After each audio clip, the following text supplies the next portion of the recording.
বেনারসে অসংখ্য ঘাট আছে।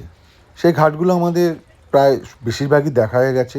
এখন আমাদের যাওয়ার উদ্দেশ্য ছিল নমঘাট, কিন্তু ওইদিকে কোনো গ্রুপ যাচ্ছে না বলে আমাদেরকে একটা বোট ভাড়া করতে হলো। আমরা দুজনেই ছিলাম বোটে।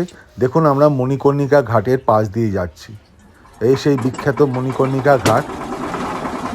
এখানে নাকি সব সময় চিতায় আগুন জ্বলে, মানে চিতা এখানে নেবে না, সব সময় কারো না কারো দাহ হয়ে থাকে।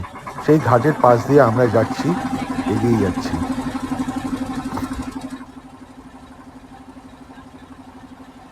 দেখুন, ধোঁয়া বেরোচ্ছে, চিতার আগুন দেখা যাচ্ছে। এটা হচ্ছে মণিকর্ণিকা ঘাট। এই দিকটা খুব একটা দলবদ্ধভাবে কেউ যায় না আমরা যেদিকে যাচ্ছি, যার জন্য আমাদেরকে ইন্ডিভিজুয়ালি বোটটাকে ভাড়া করতে হয়েছিল।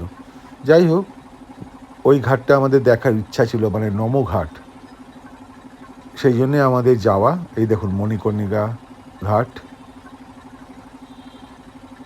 বেনারসের বিখ্যাত ঘাটগুলোর মধ্যে এটা অন্যতম।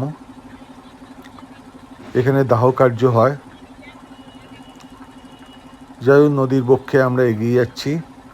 অনেক দর্শনার্থী আছে, অনেক বোট আছে, পুরো ভর্তি। এবার বেনারসে প্রচুর লোক এসছে, মানে গিজগিজ করছে, চারিদিকে লোক আর লোক।